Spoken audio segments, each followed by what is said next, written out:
Writing one at a time is usually the best unless you have something coming up and you're gonna have to schedule. It's up to you, but like for me personally on a list where like, it's like the guru list and I am the guru, it's like something might happen tomorrow that I get to write about on the spot. So I don't really wanna schedule out too far in ahead.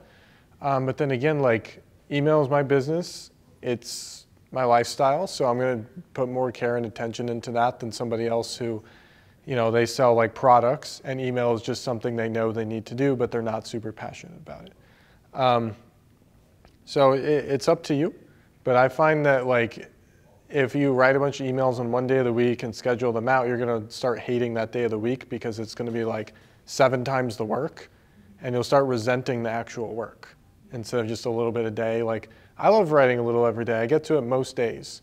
And like right now I'm writing a couple a day because I'm filling in for a client and I enjoy it. And it's like, technically I shouldn't be doing that if I'm a big CEO guy, but I enjoy it.